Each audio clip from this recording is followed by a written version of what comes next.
I'd like to commence by letting you know that this is going to be recorded, and that so that will be available for you. You obviously, you're in a webinar, your voices aren't going to be recorded, but please, as I've mentioned before, use the Q&A to ask questions, and obviously the chat to chat. And I'll be moderating the questions, so Sian won't be looking at those necessarily directly. So I'd like to commence, as we always do, by acknowledging country. So as we gather for this meeting, physically dispersed and virtually constructed, let us take a moment to reflect on the meaning of place, and in doing so, recognise the various traditional lands on which we do our business today. And we acknowledge the elders, past, present and emerging, of all the land we work and live on. And for me, it's a Boonwurrung land.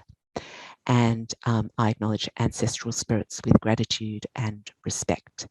And of course, I'd invite you to put any country you'd like to acknowledge in the chat as well too.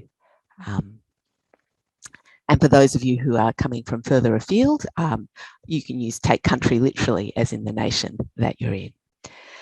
So I'd like to start off by introducing Sian Bayne. Now, lots of titles here: Professor of Digital Education, University of Edinburgh, Director of Education at the Edinburgh Futures Institute, and Assistant Principal for Digital Education, and also the Director of the Centre for Research in Digital Education. So lots of things with digital in them, lots of things with education in them, and lots of directors as well. And I've been an admirer of Sian's work for some years now. And one of the things I really admire about both Sian and her centre's work, the Centre for Research in Digital Education, is the way that it charts a path between, I think what Selwyn calls the doomster and the booster views of technology, particularly in education. You know, that view that if only we add some technology to it, it will make everything better. It's going to be advancing us. It's about progress. And then on the other hand, you know, we need to go back to other ways of doing things. We're losing so much, or we're straining under the neoliberal whip. So these sorts of a hyper positive and a hyper negative view exist in this world. And I think Sian's work and the centre's work really manages to, I don't know what the word is. It's like, I think those views are really acknowledged within the work, because sometimes they have valid things about them as well too. But I think there's also that sort of very much more nuanced charting of thinking about what it means in a sort of more substantial sense. So I think that's something that the manifesto brings. So I'm really looking forward to hearing what you have to say, and I will hand over to you now. Welcome. Thank you. Thanks so much, Margaret. What a great introduction. I think you've nailed it in terms of what it is that we try to achieve within the Centre for Research in Digital Education, in terms of that balance and kind of building, yes, acknowledging the critical side of things, but also approaching it from a perspective of hope for our digital futures. So if colleagues are okay with me colonising your screens, I'm going to put my slides up. You should see a gigantic hair appearing on your screens just now. If you don't, someone, Margaret, please shout at me. So thank you. Yes, we can see it beautifully. Good. Okay, thank you. So yes, my name's excuse me, Sian Bayne. So I'm all the things that Margaret just said. I probably have at least one too many jobs at the moment, but my main ones just now are as director of the Centre for Research in Digital Education. And I'm also director of education for a new thing called the Edinburgh Futures Institute, which I'll be saying a little bit more about in the talk. And those two things do take up most of my time just now. So I'm going to be talking about our manifesto for teaching online. Some of you may know the manifesto, may have seen it, may have even bought the book. Others won't. So I'll assume I'll introduce it as well as go into it in a bit of depth. But what I also want to do is base the manifesto in the work of the Centre for Research in Digital Education, and just try and use the manifesto as a way of explaining how we kind of mobilise a research agenda to make positive change possible and to build preferable futures for higher education teaching. So that's what I'm going to be focusing about. A little bit of context first. So I'm based at the University of Edinburgh in Scotland. This is the School of Education at Edinburgh. If you haven't been yet, please come and visit us when we're all allowed to move around again. It would be good to see you in Edinburgh. We're very lucky to have a beautiful campus. Our research centre is it basically has this view over to Salisbury Crags and the beauty of the city of Edinburgh. So our centre, it has the kind of broad kind of scope really around looking at how technology, culture, learning and policy intersect with research and practice in digital education. And the centre's been running since 2015. And as Margaret said, it's quite a diverse centre. So I'll say a little bit more about our work in a minute. We did recently work with a local artist to develop new visuals and illustrations for our website, so that you're looking at one of those now. She's very kind of rooted in the natural world, and she produces images which for me do a lot to inoculate us against the tendency within digital education to focus on the technology. Often the imagery that we use when we talk about digital education is, laptop, keyboards, screens, people, that shiny looking people in kind of shiny technologically enabled rooms. But she's actually, I like the way that she's anchored what we do more in the natural world, acknowledging that we are part of a broader planetary ecosystem, and we need to think about that in our research as well as in our practice. So our centre has kind of four main strands, research strands to it. So the first one is the digital cultures strand, and this is led by Jen Ross, who some of you here I'm sure will know. And this strand of research is really about understanding the broader context of digital culture and how that shapes education, and that will encompass kind of low resource community settings, universities, museums, galleries, communities, and so on. So that's digital cultures. We have another strand of work called Children and Technology.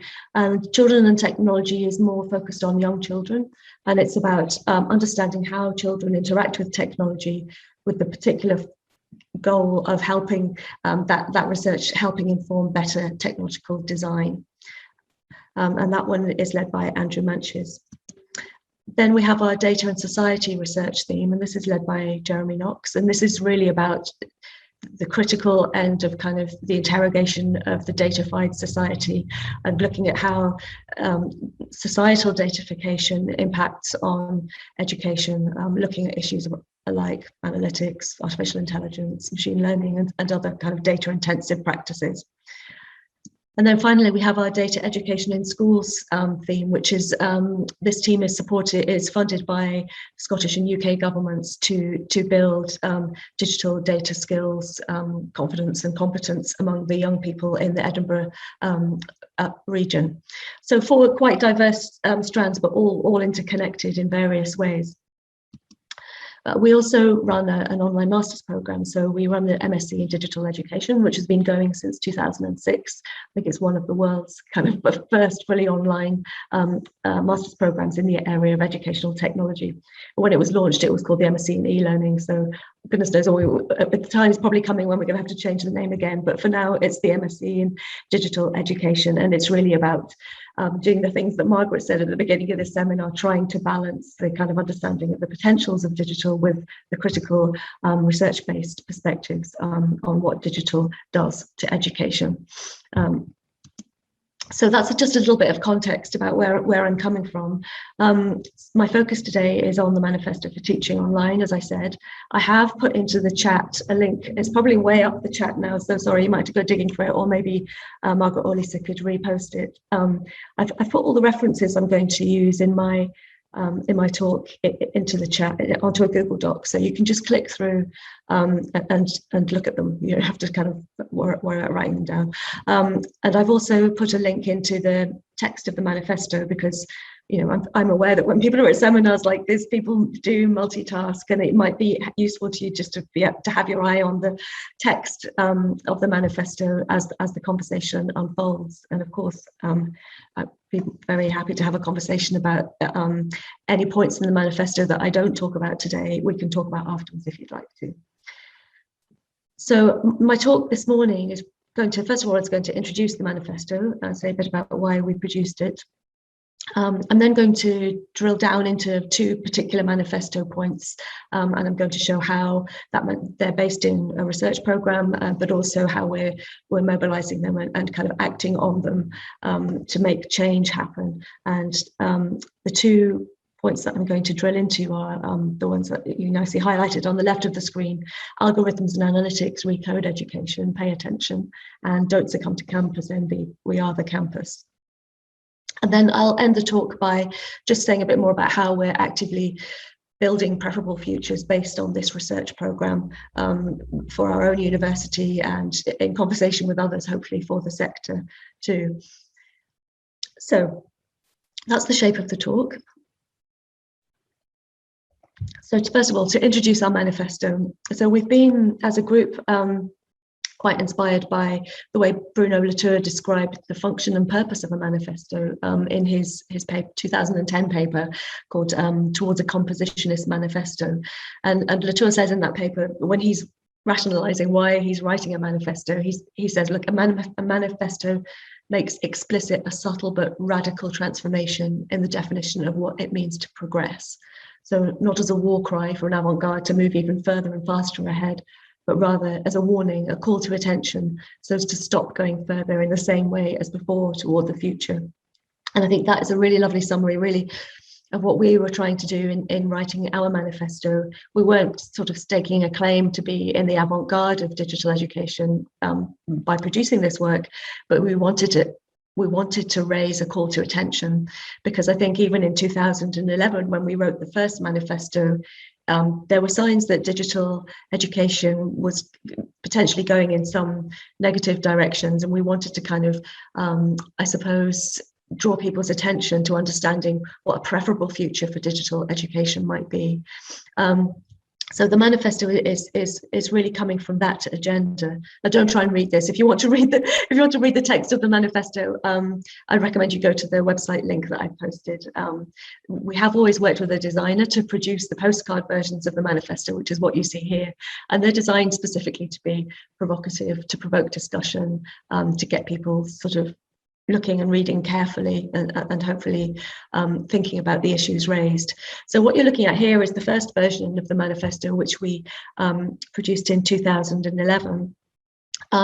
It was a set of short, it's a set of about 18, 20 short provocative statements about digital education, designed for people to take and reuse and discuss and remix. And when it got to, and I'll say a bit more about its reception in a minute, but when it got to about 2016, a lot had obviously happened since 2011, you know, the so-called read, write, web 2, social media, the corporatization of kind of the internet. I think by 2016, the internet had lost a lot of its sheen and had, in many cases, moved from being a domain of possibility to a domain of concern. So we did rewrite the manifesto in 2016, and that's the version, this is the version that I'll talk about mostly today. But in terms of its timeline, it started really in 2009 when a research project, which was led by Jen Ross, happened, and the research project was about assessment practices, in fact, and digital authorship. And as we were kind of doing that project, we realized that we didn't really want to write project reports. We did write papers, but we wanted to write something which was more kind of for the community, if you like. And so at that point, we conceived of the manifesto and worked as a group to develop the first version, which was published in 2011.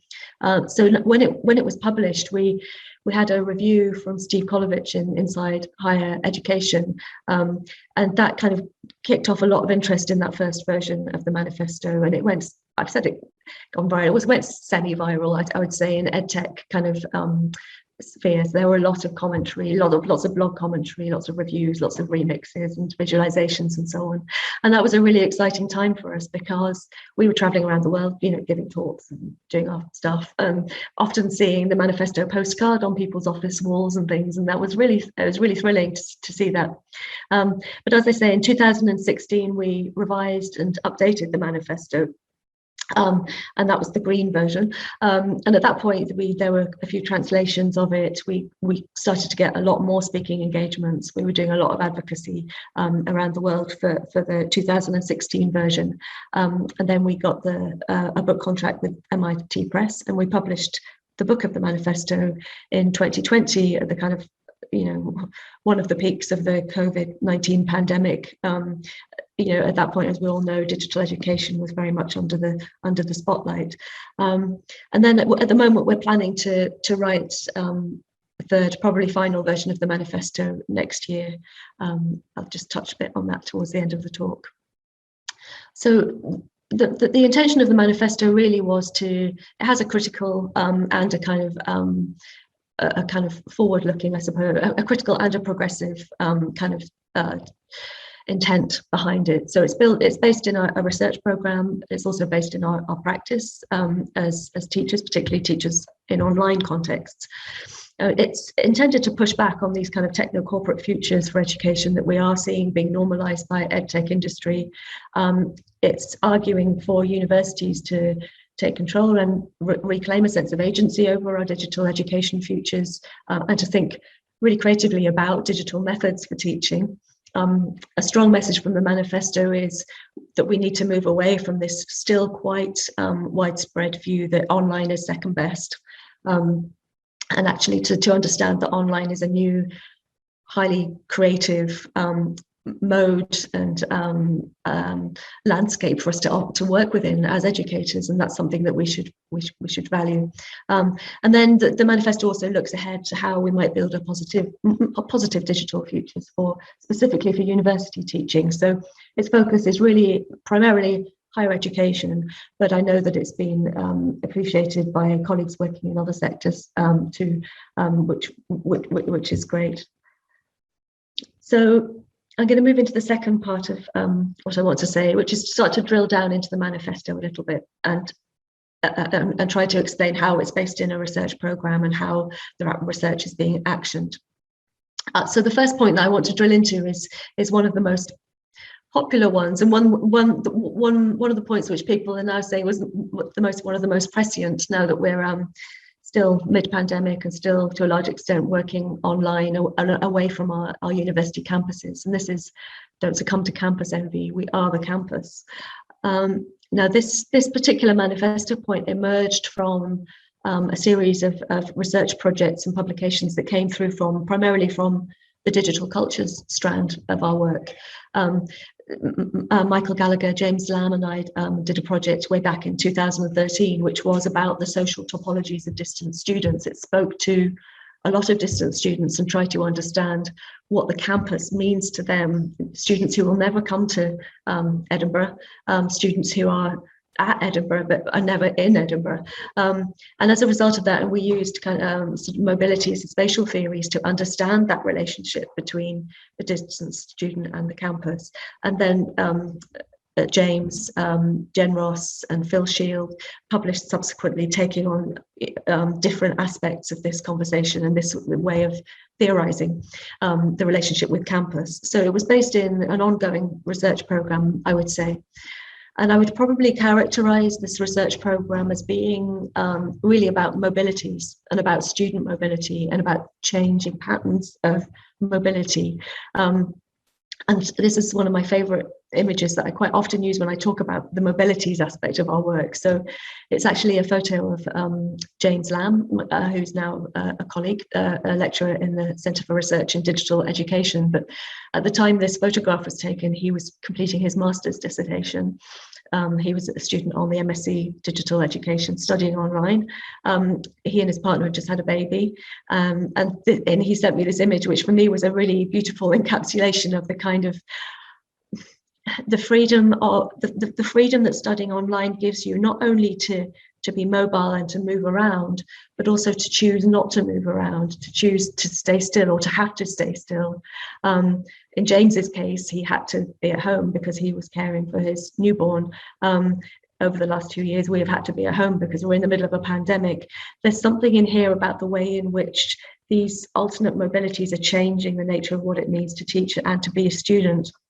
So when we did the piece of research in 2013, we were seeing a lot of students talking about something like what you can see here with James, this, I'm studying at my kitchen table, I'm listening to the sound of the fridge ticking over, I'm thinking about dinner, but I'm also studying, I'm also being a student. And then we had other students who were completely at the other end of the spectrum. They were saying, I've been studying from 5 different cities over the last month or so. I've been in 3 different countries. These are students who are making their campus in airports, on buses, in restaurants and cafes and hotel rooms, as they move around the world. So we were finding that this strong sense of this sense of we are the campus was really about where you make the campus as a student, or in fact as a teacher as well, and that can be in many different places in many forms. And across a very broad spectrum, from the highly domestic to the highly mobile and international. So to sort of start to theorize some of this thinking, we used mobilities theory, primarily John Law and Marie Moll, and so on. And then Tim Cresswell, who's now at Edinburgh, in fact, did publish a paper last year, which was about how we think how COVID-19 has made us value mobility in a different way. And I think that for me, coming from a traditional campus-based university like Edinburgh, the culture of campus centrism is very strong, and mobilities theory helps us understand that this is because the campus is this kind of bounded space which marks the authenticity of the academic experience. So mobilities theory talks about sedentarism, which is this tendency to privilege the bounded and rooted spaces, and to deprivilege movement, distance, nomadism, mobility. And I think this is the reason why traditionally and historically digital education or online education has been seen as second best, because it is about being mobile. It's sort of, I don't know, it's striking out from the campus. But in our research, we found that even among distance students who were never going to come to Edinburgh, never planned to come, even they, and who I should say were having a really good experience as distance students, even they tended to feel, but surely it would be even better if I was on campus. They just had this kind of inarticulable sense that it was better to be on campus, which is pure campus centrism, and is where we got the phrase campus envy from, this sense that you're missing out, even if you're having a fabulous experience as a distance student, this sense that you're missing out on something because you're not on campus. And so I think mobilities theory helps us kind of unpick and challenge this campus centrism and the sedentarism of it. And of course, this has all been very much amplified over the last couple of years through COVID.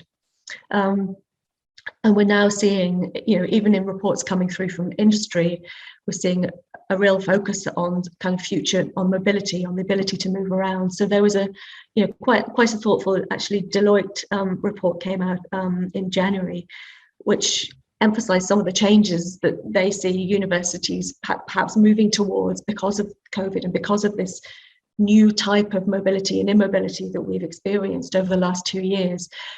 We need to be thinking perhaps about how we break down this boundary between the on-campus and the online, how we kind of more seamlessly allow students to move or float in the wording of this report between online and face-to-face education.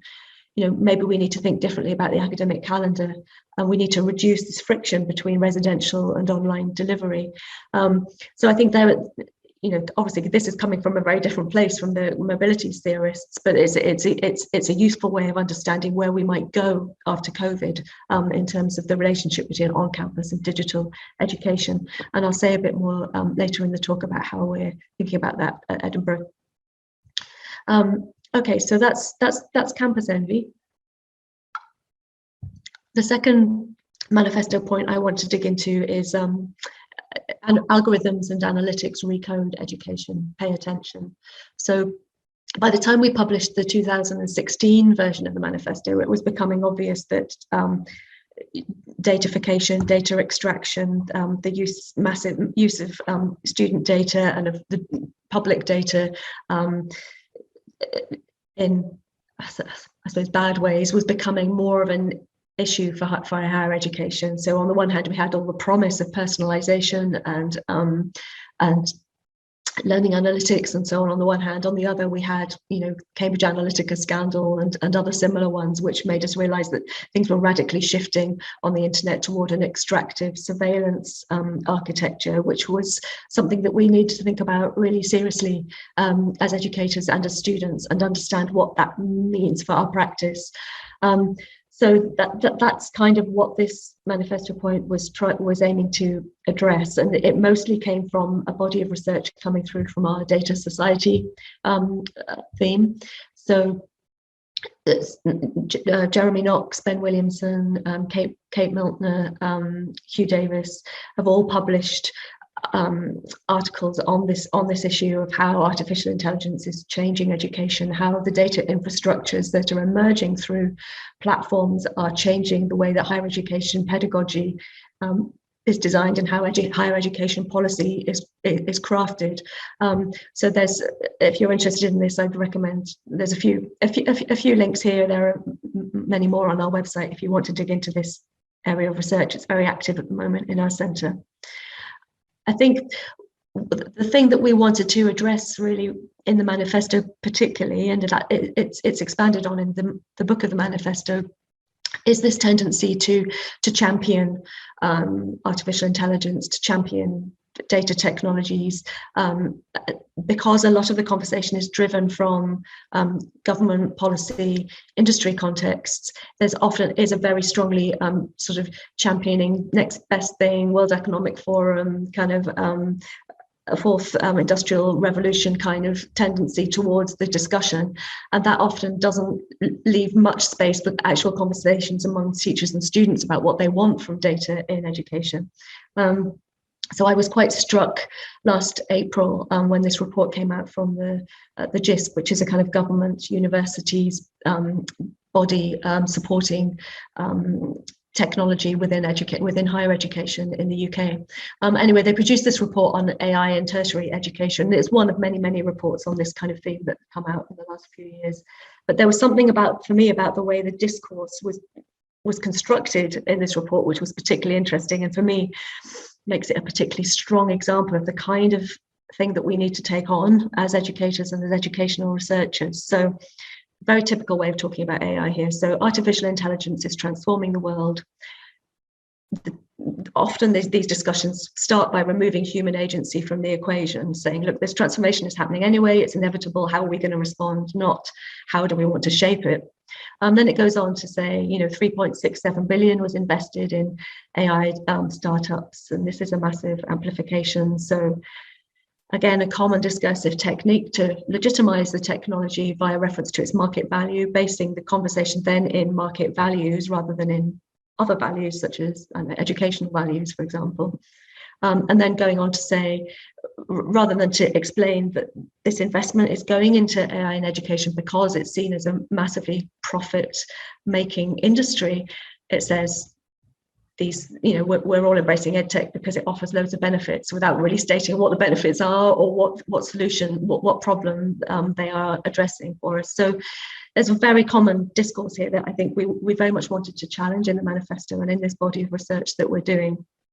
And it was, to me, it was striking that literally days before this DISC report came out, the EU had published its harmonised rules for AI, in the annex of which there's an annex on particularly high risk systems, which includes systems to be used for determining access to higher education and systems used for the purpose of assessing students. So on the one hand, you have industry saying loads of profit, loads of benefits, and then you have the European Union saying, hang on, this is high risk stuff.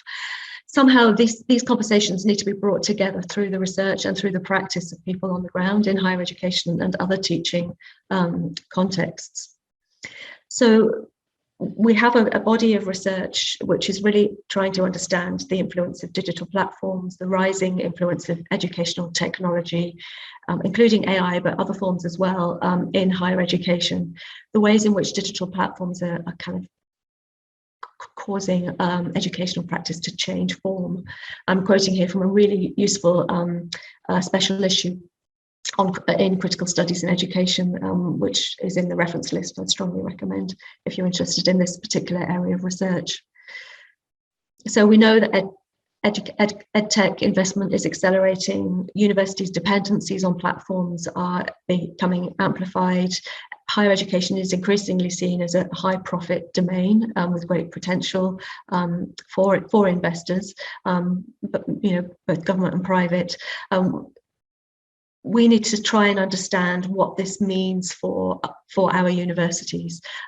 So Ben Williamson, who's based in our centre, published with Anna Hogan, who's based at QUT, a really useful report back in February this year, which was for the Education International Federation of Teacher Unions, which was really looking at how universities are increasingly dependent on platforms, and that COVID-19 has been seen by the edtech industry as an opportunity for expanding commercialization of higher education teachers.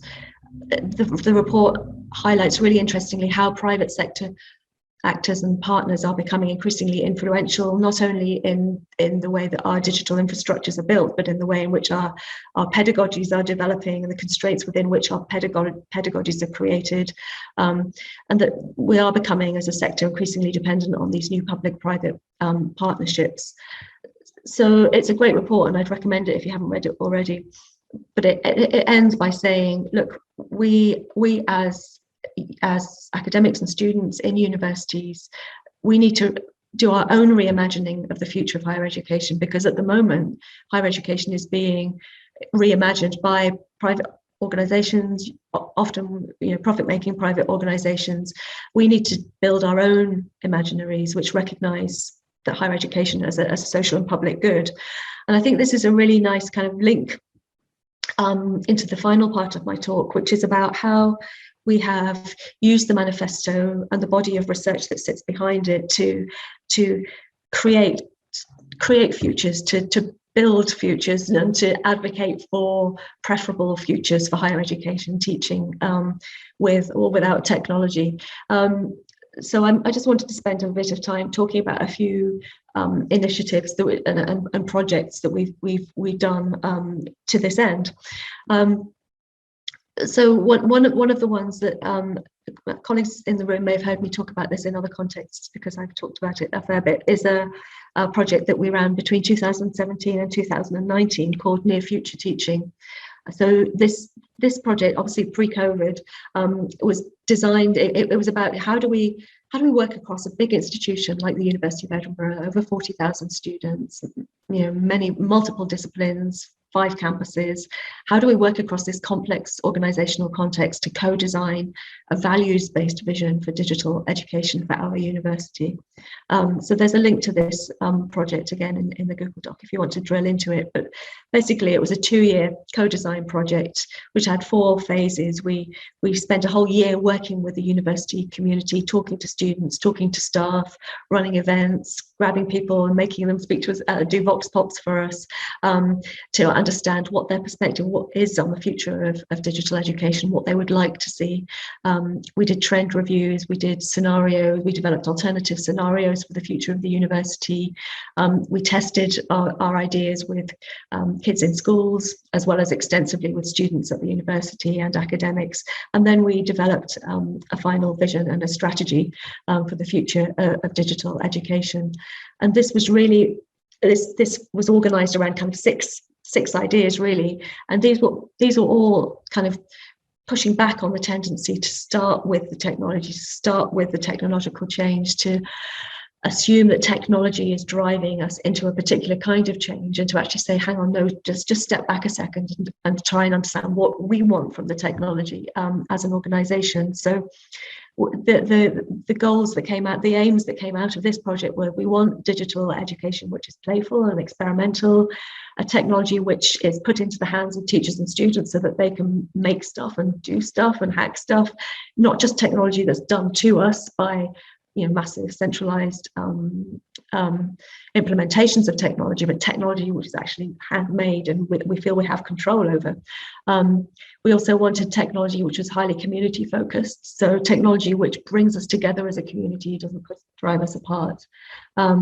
We want a technology which helps us focus on assessment and moves us away from this sense of assessment and evaluation being a burden. That assessment should be interesting, it should be fun, it should be relevant, and that digital can help us do this. We also wanted it to help us challenge boundaries, to challenge disciplinary boundaries, geographical, geopolitical, social boundaries by opening up education in new ways. We wanted a digital education that helped us to be data fluent, to understand the implications of datafication for us as citizens, as well as for a higher education community. And we wanted a post-digital education. So this post-digital refers to something like the campus envy conversation that I talked about earlier, this idea that the digital revolution has already happened. We're now in a post-digital era where it's time to think confidently about things like the role of campus and the relationship between campus and network. It's the time to understand that technology is fully embedded into daily life, and how do we redesign universities and higher education teaching around that, rather than continuing to assume campus centrism. So that's one example. Another example is one that's developed by Jen Ross in partnership with Amy Collier and the Higher Education After Surveillance Network that Jen and Amy have created. And they got some money to set up a website to support people to write stories, to speculate on data, on the future of education through storytelling. So I won't drill into it in too much depth, but I'd recommend you have a look at their website. It gives a kind of a framework for constructing your own story, and then gives you access to loads of other stories that other people have written about, speculating on what the future of higher education might look like in this, I suppose, dystopic, surveillance-oriented future. So I think that's again another strong theme in our research centre, is this kind of future speculation and the use of storytelling and creative methods to speculate on the kinds of futures that we feel are preferable.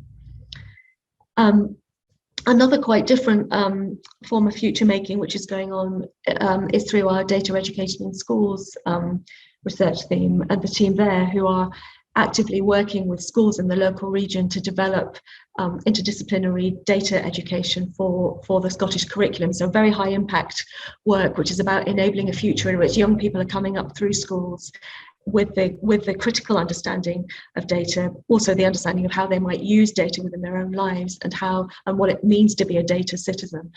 So that work is hugely important too. And then finally, and this is my final example, and I'll stop shortly, we're also working on the building and the Edinburgh Futures Institute. So the Futures Institute is a massive capital project, a multi-million pound investment by the university to convert this building that you can see on the screen here, which was built as the main hospital, the main infirmary for the city of Edinburgh back in the 1870s, to convert it into an interdisciplinary quarter for the university, where new kinds of interdisciplinary research and teaching will take place. So this building will open in 2023. I hope you'll come and see it. It's going to have a big opening program. It's been in development for 7 years already. My role in it is as the director of education. So for this, we're going to be bringing in around 4,000 new students over the coming decades. We're building at the moment 15 new postgraduate programs, a new undergraduate program, to a very interdisciplinary, flexible, connected, hopefully groundbreaking model. So this is a big strategic project, but it's actually in building the education portfolio for this, we've very much used the ideas that are there in the manifesto and in the body of research that sits behind the manifesto. So we're designing the programs of study that we'll be running through the Futures Institute around this idea of mobility rather than campus centrism. So we're allowing students to choose whether to be on campus or online at the level of the individual module, so they can come to Edinburgh and study for a semester and then go away again and be a distant student for the rest of their time on their program, or come back again. They can take a single course if they want to. They don't have to register on a full program. They can study on an intermittent, on lifelong basis, as well as a full-time and part-time basis. So we're really trying to, very much in a high stakes way, to be honest, put these ideas into action through the Futures Institute. So those are some of the future making projects that we're involved with at the moment. And then just to end with, and again, it would be helpful to me and interesting to me to understand, maybe from the chat after this talk, what you think should be in the manifesto for 2022, because since 2016 things have changed so profoundly. We very much need to write a third and final version of the manifesto. To me, it's clear that we need to take account of climate crisis in this third version, which is not present at all in the second one.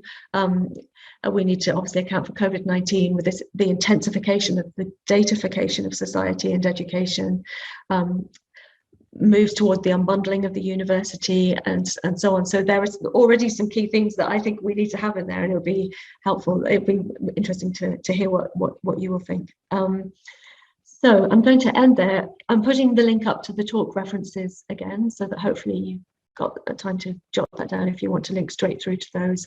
The book is now available from MIT Press, should you be interested in it. And on that note, I'll stop, and we'll go into the question and answer. So thanks very much for listening.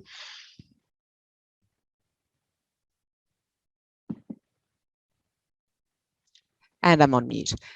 Thanks so much. That was just wonderful. And I love the way that you start telling this story. It's like you're calling something into existence with a manifesto. You know, you produce a manifesto and then it starts to enact change by being out there.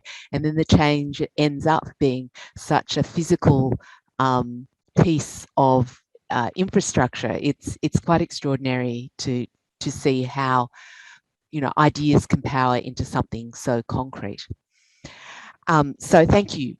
Absolutely fantastic. And the questions have started to go a bit crazy now. So I'll just jump into asking them straight away. First of all, from Bianca, how can we as educators support students in seamlessly moving between face-to-face and online contexts? Do you see teaching and assessment practices change as a result of these shifts? Sorry, let me unmute. Yeah, no, it's a really good question, and I think it's a really tricky issue, and it's probably one of the most kind of important issues that we need to get to grips with after COVID. Well, or after the lockdowns. I think we do. I think if we genuinely want to make it possible for students to move seamlessly between online and on campus, we have to design it from the ground up.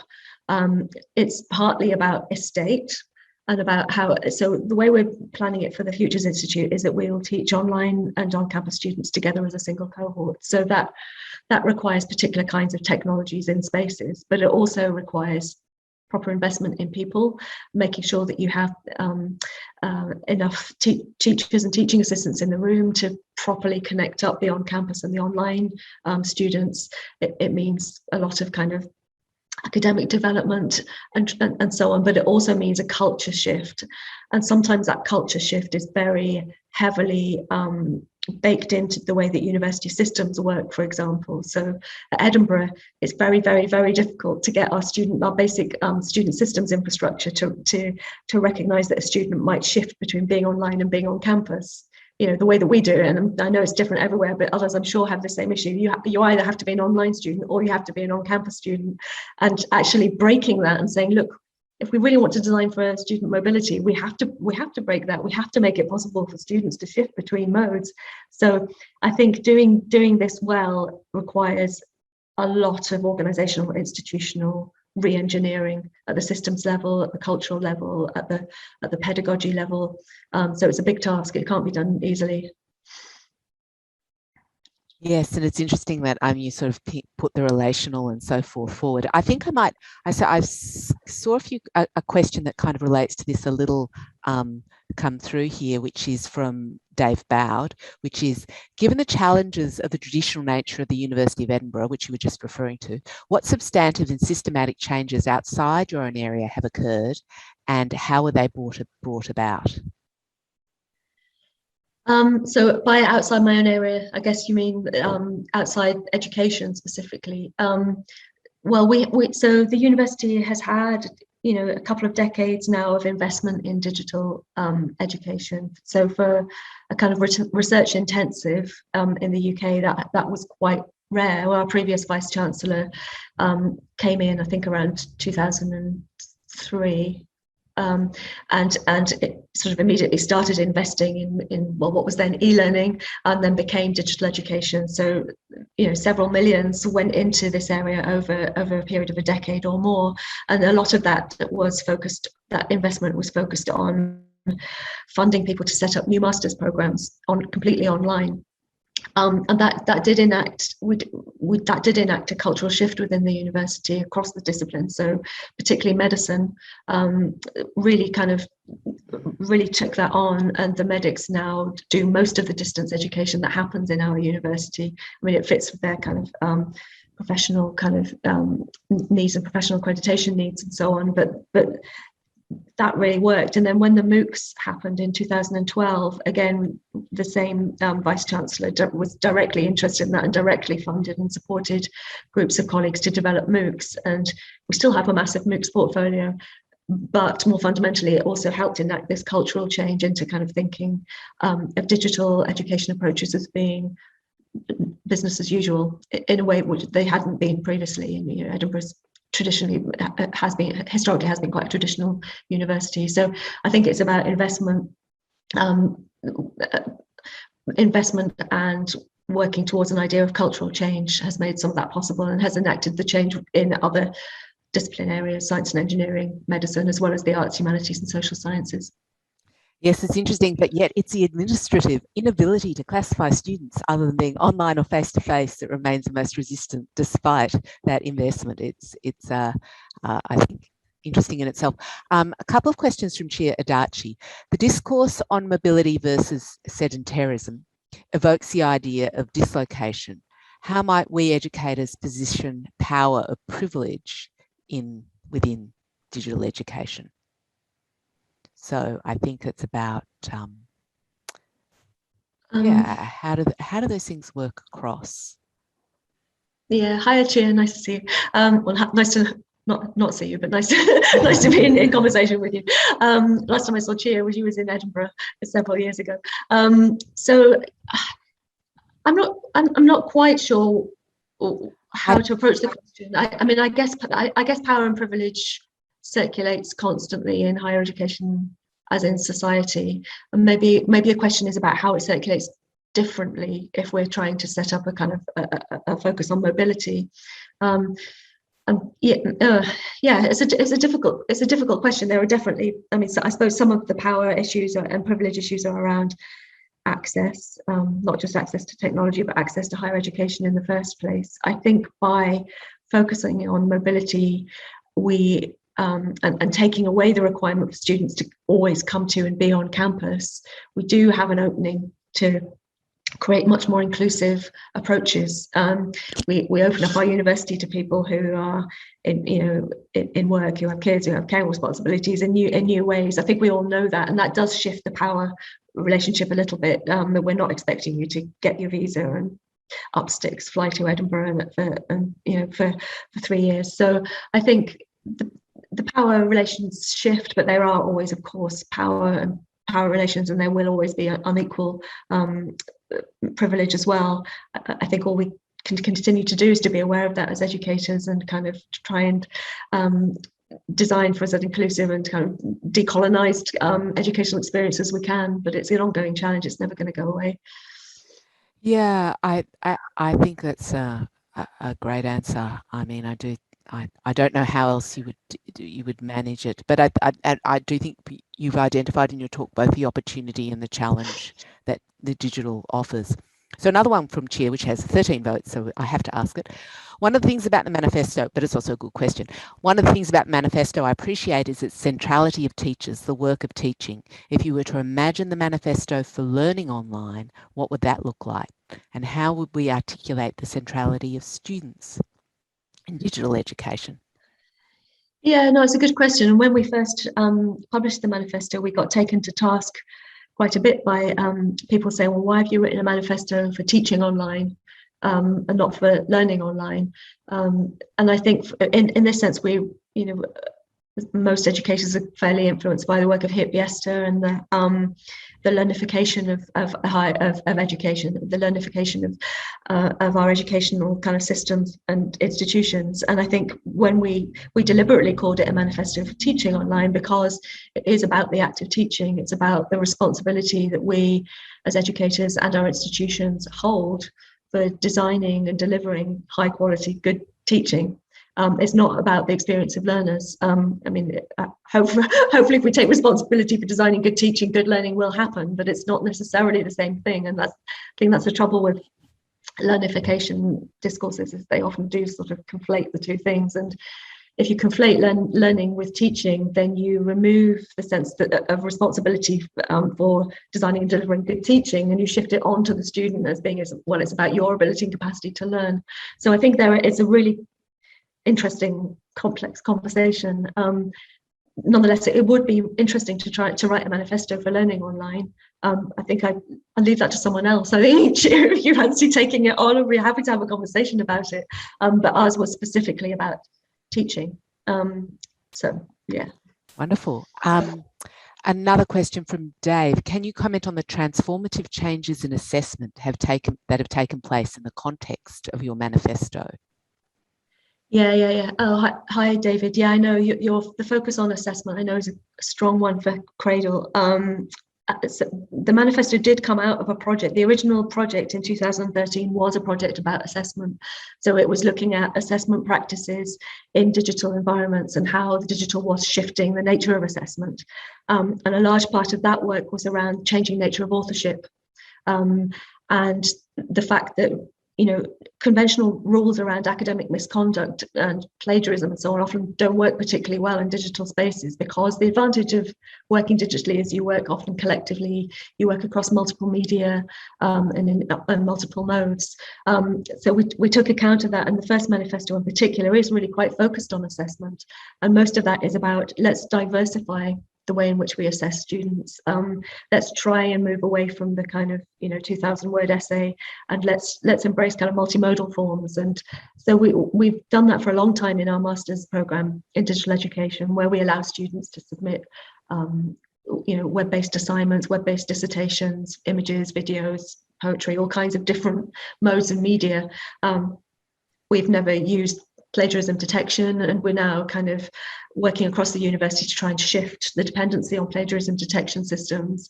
And so I think that the manifesto has really helped us, and the research underpinning the assessment bits of the manifesto, which I didn't really talk about much today, has really helped us to take that big view of the kind of future of assessment, and the ability to use digital methods to make assessment feel creative and connected and real, rather than a burden. So yeah, it's an interesting idea, isn't it? It really orientates assessment to being about values. The manifesto, which is something I think is incredibly underdone with assessment generally. It's often just about, doing what we've always done, or making sure that the students are, getting the right mark. So again, it's interesting to see how something calls something into, just with the sheer nature of having ideas and putting them out there. I'll move quickly through the last couple of questions. Adam, thanks for a terrific presentation. I'd love to hear more about what was gestured to on the final slide as an emerging theme of teacher visibility. Yeah, great question, Adam. I think there are two aspects to this teacher visibility issue. So one is the tendency among some of the discourses coming through, particularly from EdTech industry, to write the teacher out. So we see this constantly. Often it's done very crudely, things like, AI will be the new teacher, humans will mentor and coach, or you see visualizations of the future of education, which talk about how systems will take responsibility for tracking students who are struggling. Personalization personalized systems will put together syllabuses which are particular to students' needs and responsive to students' needs. You see a lot of description, a lot of discursive moves which take the teacher out of the equation and put the technology in instead. And that is really problematic, and it's often not that needs to be rendered visible more. We need to keep talking about the role of the teacher in doing these things. We don't need more. We probably don't need loads of artificial intelligence. We probably need a political will to invest more in more teachers. So I think we need to keep that conversation. We need to keep that focus on the visibility of the teacher live. The other aspect of teacher visibility is around the increased visibility of teachers in an age of digitalized FaceTime, lecture recording, lecture streaming, and so on. And that is also very political in a different way, in that there's a lot, it can be implicit within a kind of surveillance regime where teachers feel watched. It can be part of conversations about undermining of academic labour, where people feel lectures are being recorded so that they can be reused without the lecturer needing to be there. That's another very complex kind of aspect of teacher visibility. And so they're quite different, but I think we need to kind of take account of them somehow when we do our next version of the manifesto. And in fact, they've lots of interesting research in that area, but we probably do need more in that area as well. So I think we probably have time for one more question, and I'm going to it's the top question, last top question, but apologies to John and Phil, because I was really hoping we would have a chance to answer those questions. They're also very good. But from Joe Lang, I'm interested in why you think the 2022 manifesto version has to be the final version. And I was wondering that as well too. So thanks for asking, Joe. Yeah, it's a good question, Joe. Thanks. I think it's always good to do three of things, isn't it? Three is always a good number. I suspect that after we've done a third manifesto, it might be time to move on and look at other formats for articulating, for doing the kind of thing that the manifesto has done. I think the manifesto has worked really well as a distillation of a research program, as a set of provocations, as a way of opening up conversations like the one we're having today with people across the globe. It's been amazing. But I think, I don't know, I feel like once we've done it one more time, it'll be time to move on and try some other format yet to be determined. I might be wrong. Fantastic. Well, I don't know if you can see, because you can see my eyes darting as I read the chat, and a lot of, here, Sian, we need the political will to invest more in our teachers. Thanks for a wonderful presentation. Thanks. Here, great point. There's a sensation that, or the sense from this that you've really captured things that really speak to people. I think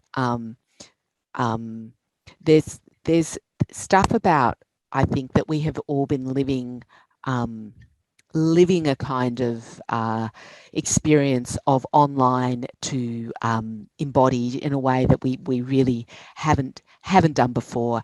And so this work is just so front and center to what comes next. And I think by having it, and you can see from the responses here and the way that everyone sort of, that the chat's still going, that I think that this work is going to be central to what comes next, which is just a fabulous, it feels fabulous to have been a part of it and to have heard you speak about it. And on behalf of CRADLE, we're just really grateful that you could get up early with your cup of coffee and share your wonderful work with us. So lots of thanks in the chat, and sincere thanks from us here as well too. And the recording, I think, will be available for those who wish.